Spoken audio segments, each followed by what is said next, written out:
What is poppin', goons? Welcome back to yet another character spotlight, but unfortunately this is the last character spotlight they have before the game release tomorrow.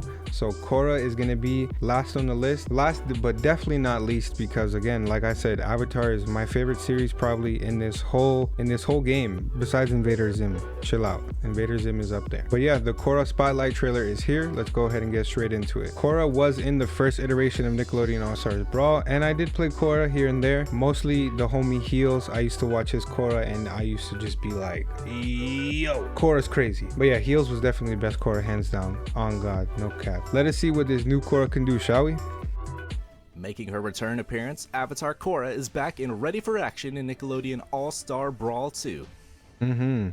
Korra, like her Avatar predecessor, Aang, is capable of bending and harnessing all four elements. Okay. Earth, fire, air, and water.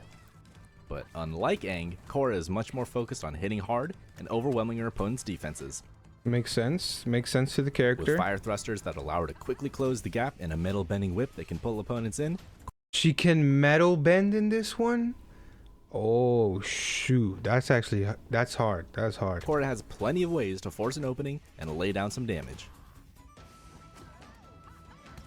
Every single one of Korra's moves is associated with a different element, and depending on which element was last used, her light neutral air attack changes to match. Earth hits harder, yo, that's water has so greater reach, interesting. Fire hits multiple times, and air gives her a vertical boost if used while rising. Wow, the different elements have different properties. That, let's dive straight into her special moves so that you can learn a little bit more about which moves are associated with which elements.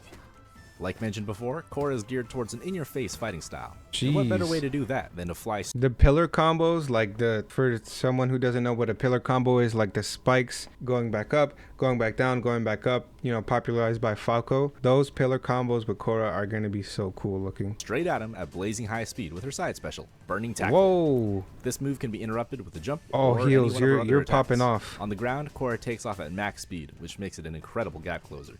In the air, Korra takes a little bit of time to accelerate, but it's still very helpful for getting back to the stage if you get knocked away. Looks like a great recovery option. Speed, the slime version of this attack will do the trick, but keep in mind that it doesn't go nearly as far as the regular versions. Yeah, but look how fast that is though. What? Korra's down special is a metal bending whip with some huge range. If you're able to hit opponents at the end of the whip, it'll get pulled in straight towards Korra, leaving them wide open for whatever attack you feel like using. Next up, her neutral special. Korra freezes. Again, the firebending arena or tournament, whatever that is, that skin, clean, boy. The ground in front of her, which causes both her and her opponents to slide around whenever they stand on it.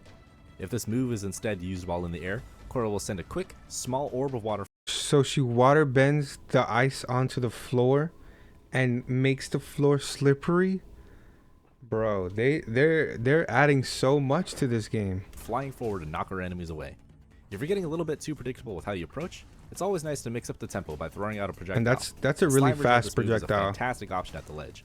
Korra scoops up any opponents in front of her and sends them crashing down like a waterfall. Lastly, Korra's up special is yet another 2-in-1 special move. In the air, Korra gets a small upwards lift from a gust of wind before tumbling back to the ground. That looks so good. While she's already on the ground, she instead gets launched into the sky from a column of stone that erupts from beneath her feet and can follow up however she likes. You can use this move to threaten opponents from above, or chase them high into the air to extend your combos. The chase Korra downs has plenty of interesting tools outside of her special attacks as well for you to explore. But just for the sake of example, her aerial and grounded light up attacks kick a gust of air upwards that you can use to juggle opponents, and the grounded version even keeps her airborne for a follow-up.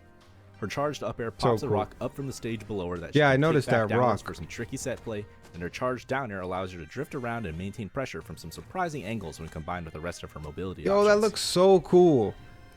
Do you have what it takes to... Hold on. I know we're going to get into the final smash here, but this down air is like one of the coolest down airs I've seen. Set play, and her charged down air allows her to drift around and maintain pressure from some surprising just soaring angles on your combined ass with the rest of her mobility options. All right, final smash time. Do you have what it takes to Avatar learn and master all four elements? Oh, Find out by hell playing yes. Korra in Nickelodeon All-Star Brawl 2.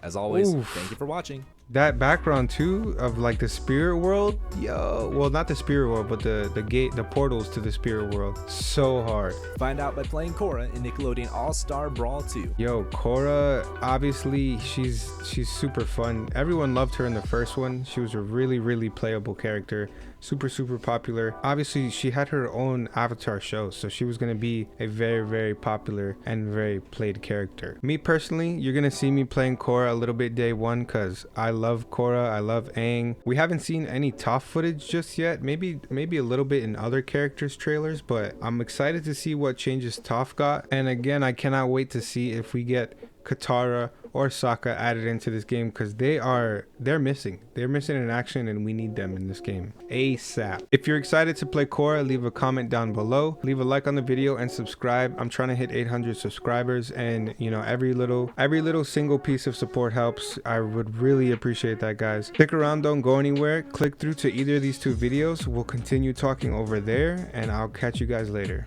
Peace.